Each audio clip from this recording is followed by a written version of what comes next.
আসসালামু আলাইকুম ওয়া রাহমাতুল্লাহি ওয়া বারাকাতুহু। বিসমিল্লাহি ওয়াল হামদুলিল্লাহ ওয়াস সালাতু ওয়াস সালামু আলা রাসূলিল্লাহি সাল্লাল্লাহু আলাইহি ওয়াসাল্লাম। দরসে ফিকহ শরহে মুখতাসার আল কুদুরি ও শরহে হিদায়া। আজকে দরস নম্বর 12 আর লাইভ নম্বর 22। আজকে শুরু হবে ওয়াত-তাখারাতু মিনাল আহদাসে যাইজুন বিমা ইস-সামাই ওয়াল আওদিয়াতি ওয়াল উয়ুনি ওয়াল আবার ওয়া মাইল বিহার। দুরূদ শরীফ পড়ে শুরু করুন। ওয়া আলা আলি সাইয়্যিদিনা মুহাম্মদ। कौन से पानी से तहारत हासिल करना जायज है? আলোচনার বিষয়। কোন পানি দ্বারা পবিত্রতা অর্জন করা বৈধ সে সম্পর্কে। তো মুখতাসার আল কুদুরি ইবারত হচ্ছে তাহারাতু মিনাল আহদাসে জাইজুন, के हदस से पाक हासिल करना जायज है। अपवित्रता থেকে नापाकी থেকে पवित्रता अर्जन करा जायज। बेमाई समा, आसमान की पानी से। आसमान की पानी से मतलब बारिश की पानी से, बृष्टि पानी। वल अवदिया, वादियों के पानी। वादी बनी बारिशे জমিতে বা পাহাড়ের উপত্যকার নিচে যেগুলো পানি জমে তরল অবস্থানে, সমতল অবস্থানে, ওয়াদি। ওয়াদি কোরআন শরীফে হাদিসে ওয়াদি মুকদ্দাস আসছে না, ওয়াদি মানে ওয়াদি মানে সমতল স্থান যেখানে আসমান থেকে পানি পড়ে কি হয়েছে, জমেছে। বলে অয়ুন, অয়ুন মানে হচ্ছে ঝর্ণা। অয়ুন মানে কি ঝর্ণা, যেটা পাহাড় থেকে বেয়ে নিচের দিকে আসে। অয়ুনের পানি দ্বারা পবিত্রতা অর্জন করা जायज। वल आबार, वल आबार बनी चश्मों के पानी, चश्मों। व माइल बिहार, चश्मा तो ये ना ओयुन না ঝর্ণা নয়, এটা হচ্ছে গোলাকৃতির মরুভূমিতে যেগুলো কূপ থাকে বা আমাদের দেশের পুকুর বলতে পারো ছোট, সেটাকে বল আবার বলছে বীর। বীর হ্যাঁ, বীরের জামা আবার, বীর নলকূপ না, এটা হচ্ছে বীর। বীরের জমা হচ্ছে আবার, বীরুন বলছে না, মায়ে বীর আছে, তো আলোচনা আসবে, আলোচনা আসবে পরবর্তী। ও মাইল বিহার, দরিয়া কি পানি সে। দরিয়ার পানি দিয়েও পবিত্রতা অর্জন করা বৈধ। একটুকু হচ্ছে ইবারত তাশরীহ আলোচনা করব আমরা। এখানে আহদাস শব্দ যেটা ব্যবহার করছে এটা হাদাস কি জামা है, এটা হাদাসের জামা। হাদাস মানে নাপাকি। हदस दो किस्म है, हदस की दो किस्में हैं। हदसेर प्रथम अवस्था में कयेक किस्म, दुईटी किस्म। एक होच्छे हदसे अकबर और हदसे असगर। ये हिदाया में भी है और मुख्तसर अल कुदरी में भी है, शरा में। हदसे अकबर और हदसे असगर। हदसे अकबर इंसान की वो हालत है जिसमें बगैर गुस्ल किए या बगैर तयम्मुम किए नमाज या कुरान करीम की पढ़ना दुरुस्त नहीं। হাদাসে আকবর হচ্ছে সেই হাদাস নাপাকি গোসল করা ছাড়া বা তায়াম্মুম করা ছাড়া নামাজ পড়ার, কোরআন শরীফ তেলাওয়াত করা বৈধ নয়, সেটা হচ্ছে হাদাসে আকবর।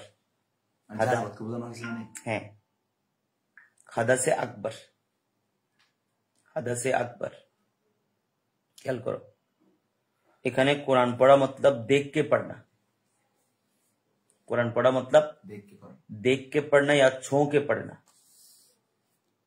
ख्याल करो, তুমি হাদাবাস অবস্থায় যদি উজু থাকে তাইলে না দেখে কি করা যায়, কোরআন পড়া যাবে। কিন্তু লা ইয়ামাসসু ইল্লাল মুতাহহারুন বলছে দেয় মাসকারা, কিন্তু লা ইয়াকরাহু ইল্লাল মুতাহহারুন বলা নাই। এই কারণে এটা বৃহৎ আলোচনা আছে, শুধু একটুকু না, বিশদ আলোচনা আছে। क्यों और क्यों है, क्यों नहीं और क्यों है, এটা বিশদ আলোচনা। हदस असगर इंसान की वो हालत जिसमें बगैर वजू या तयम्मुम के नमाज पढ़ना दुरुस्त नहीं। हदसे असगर যেটা, हदसे असगर যেটা, সেটাতে নামাজ তায়াম্মুম ছাড়া, ওযু ছাড়া হবে না। অর্থাৎ হাদাসে জানাবত আসে নাই, এখানে কি আসে নাই, জানাবত আসে নাই। সেটাতে ওযু করলে আর তায়াম্মুম করলে কাফি হবে। ওযু করলে আর কি হলে তায়াম্মুম করলে গোসলের কি নয়, জরুরত নয়। तो नमाज पढ़ना दुरुस्त नहीं, नमाज पढ़ा जाबे ना, नमाज पढ़ा যাবে না। हाँ, कुरान मजीद पढ़ना दुरुस्त है। যদি এখানে হাদিস আকবরের মধ্যে এখানে যদি জানাবত থাকে গোসল করা ফরজ হয়ে যায় তখন কি মুখস্থ করা যাবে কোরআন শরীফ? মানা করা হয়েছে বেশিরভাগ, আকসারিয়ত, কিন্তু কেউ কেউ বলছে দেখি পড়া যাবে, কিন্তু সেটা না পড়াটাই বেহতর, না পড়াটাই কি বেহতর। তুমি তাড়াতাড়ি গোসল করে কি করো, পড়ো। দীর্ঘক্ষণ নাপাক থেকে পড়ার কোনো দরকার নেই, তাড়াতাড়ি গোসল করে তারপরে কি পড়ো, পড়তে ইচ্ছে করলে দেখে পড়ো বা মুখে পড়ো বা মুখস্থ করো, কিন্তু উজু না থাকা অবস্থায় সেটা পড়া যাবে। উজু না থাকা অবস্থায় সর্বসম্মত ভাবে কোরআন মুখস্থ পড়া যাবে, না দেখে পড়া যাবে। অনেক সময় দেখো যে তুমি হাতে ধরো নাই কিন্তু দূরে আছে, ধরো তোমার দেয়ালে আছে, মোবাইলে আছে, কিন্তু কিছু ধরো নেই, উজু না থাকা অবস্থায় কি করা যাবে, পড়া যাবে। ধরা না, পড়া। কিন্তু গোসল জানাবতের হালতে, গোসল যখন ফরজ হয়েছে, না দেখে পড়বা, না ধরে, না মুখস্থ, তাড়াতাড়ি গোসল কি করে আদায় করে, ফরজ গোসল আদায় করে, তারপরে তোমার ইচ্ছে করলে তেলাওয়াত দেখে করো, মুখস্থ করে সেটা ইচ্ছা সেটা করো। কিন্তু সেটাতে অনেকেই কেউ কেউ বাস বলেছেন যে মুখস্থ পড়া যাবে, তবে আকসারিয়ত হচ্ছে কি না পড়া। কিন্তু উজু না থাকা অবস্থায় মুখস্থ পড়াটা যে একদম সর্বসম্মত কি পারবে, উজু না থাকা অবস্থায় না ধরে না মুখস্থ, টুবি দিয়ে ধরে অন্য কিছু দিয়ে যদি ফিস্টার মানে ফিস্টা উল্টানোর সময় টুবি দিয়ে ধরছে না, অন্য কিছু ধরা কি এরকম ধরা যাবে? মানে টুবি দিয়ে পাক জিনিস দিয়ে ধরে উল্টাইছো, কিন্তু উজু চলে গেলে সেই অবস্থায় তখন কি করবে? আমরা হাইড্রোফোন থাকা অবস্থায় শীতকালে এরকম করে ফেলতাম না, এটা ওই অবস্থায় না, যেটা তুমি বলতেছো সেই অবস্থায় না, সেই অবস্থায় উজু আফজল, সেই অবস্থায় তার জলদি উজু করা, এটা হবে না, এটা হবে না। এটা রুখসত দেওয়া হয়েছে, সেটার একটা ইয়ে আছে, কাজ আছে, সবব আছে, যেটা রুখসত সেটার একটা কি আছে, সবব আছে। এটা তো ওইটার মতো হয়ে গেছে, উজু ছাড়া ধরা যাবে সেটার মতো হয়ে গেছে, কাজ্জাবের মতো হয়ে গেছে। তো উজু ছাড়া ধরা যাবে, কোরআন শরীফ ন করে, হাদিস শরীফ ন করে, ফেকার কিতাব ন করে, এটা হাদাসে আকবর হাদাসে আসগর ন জানিতে, যদি জানিতে তৈলি ন হইতো দেখি উজু ছাড়া ধরা যাইয়া ন হইতো, আম বাবা যদি উজু ছাড়া কোরআন শরীফ ধরে করা যাবে, বুঝছেনি? কোরআন শরীফের হুকুমের খেলা হয়েছে না, হুকুম ফতোয়াটা লা ইয়ামাসসু ইল্লাল মুতাহহারুন, তাইলে উজু ছাড়া যে ফতোয়া দিয়ে দিল, এটা কিসের খেলাফ হয়ে গেছে? কোরআন শরীফের। উজু ছাড়া কোনো কিছু দিয়ে ধরে বা মোবাইলে তেলাওয়াতের সুযোগ কখন? যখন তুমি সবব রয়েছে তোমার কাছে, যখন মুখস্থ করো বা মোবাইল খুলে পড়ো, তখন দুরুস্ত। বা তখন তোমার হাতে যদি ছোট কোনো বহন করার কোরআন শরীফ বা কিতাব থাকে, অনেকে কোরআন শরীফ না, ধরো হাতে হাদিস শরীফ আছে, উজু চলে গেছে, দামি চাচ্ছি গাড়িতে পড়তে, তখন টিস্যু পেপার দিয়ে বা হাতে কিছু নিয়ে সেটা উল্টে গেতে হবে, মোবাইল দিয়ে পড়া যাবে। কিন্তু না পড়াটা কি উত্তম? কোন সময়? সব ইল্লত ছাড়া, সবব ছাড়া, মোবাইল থেকেও সবব ছাড়া দেখে না পড়াটা, উজু ছাড়া দেখে না পড়া, ধরে না পড়া, এটা আফসার। মোবাইল হোক না, অনেক সময় দেখতে যদি মোবাইল মানি, ওটা আসলে কোরআন স্পর্শ করছি না আমি, স্ক্রিন আসলে কোরআন স্ক্রিন নয়, পাঁচ পৃষ্ঠা নয়, সেই জন্য সেটা দুরস্ত, কিন্তু এটা আফজল নয়, সেটা কি নয়, আফজল নয়। উজু করে আসো, কারণ মোমেন মুসলমান উজু ছাড়া তো বেশিক্ষণ থাকতে পারে না। মোমেন মুসলমান বলতে উজু ছাড়া, আর শীতকালের উজু তো তুমি গুনাহ তো মাফ হবেই। ওসমান গনি রাদিয়াল্লাহু তাআলা হাদিসে পাক হচ্ছে, সেই শহীদের কি পাবে? মর্যাদা পাবে। আমরা পড়ছি না হাদিসে পাক, ওসমান গনি রাদিয়াল্লাহু তাআলা তার গোলামকে বলছে না, গোলামে চাইছিল যে কি আনবে, পানি বাসায় নিয়ে আসবে, কিন্তু উনি নিজে কোথায় গেছেন? পানির কাছে গেছেন। তারপরে উজু করছেন এমন ভাবে যেন মনে হচ্ছে তুমি গরমকালে গিয়ে উঠতেছেন। উজুটা এমন ভাবে করছে শীতকালে যে গরমকালে করতেছেন। তখন উনি বলতেছে, তুমি জানো এক তো গুনাহ তো মাফ হয়, এক গুনাহ কি হয়? মাফ হয়। দ্বিতীয়ত ওনাকে মর্যাদা দেওয়া হয় কিসের? উনি তো মর্যাদা এমনি হাকিকতান পেয়েছে, উনি শহীদের মর্যাদা তো হুকমান নয়, হাকিকতান পেয়েছেন। এবং রাসূল পাক সাল্লাল্লাহু আলাইহি ওয়াসাল্লাম বলেছিলেন যে হযরত ওসমান তুমি আমার সাথে মিলিত হবে রোজা অবস্থায়, রোজা রাখবে দুনিয়াতে আর ইফতার করবে আমার সাথে। সত্যি সত্যি, হ্যাঁ সত্যি সত্যি উনি রোজা অবস্থায় এবং কোরআন শরীফের উপর শাহাদাতটা, এবং ইফতার কার সাথে? রাসূলুল্লাহ।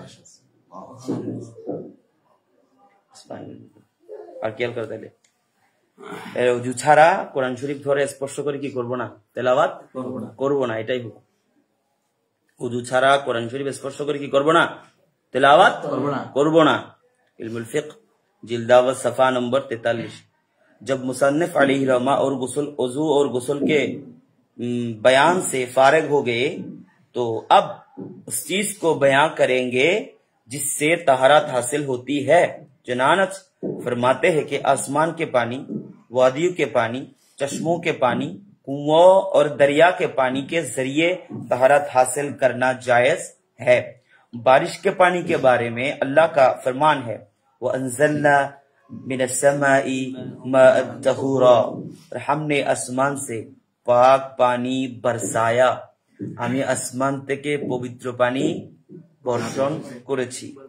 আসমান থেকে पवित्र पानी बर्षण करेছি। बर्षण मानी समंदर के पानी के बारे में आप सल्लल्लाहु अलैहि वसल्लम का फरमान है, वह हुवा तहूरु माउन व हिल्लु मैततु, समंदर के पानी पाक है और उससे उसके मुर्दे भी पाक है।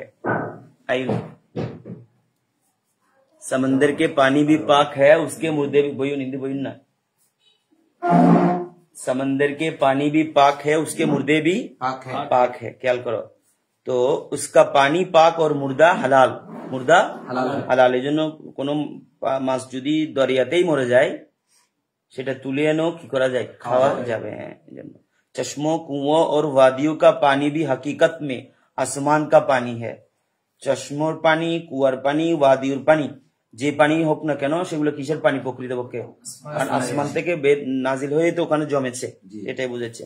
কামা قال الله تعالى ألم ترى أن الله أنزل من السماء ماء فسلكه ينابيع في الأرض, क्या तुमने नहीं देखा कि अल्लाह ने उतारा आसमान से पानी, फिर चलाया वो पानी चश्मों में जमीन के। वला तजूज़ु तहरा बिमाइल उतसिरा मिन अश-शजर। এখান থেকে আলোচনা করবো নাকি হিদায়াত থেকে?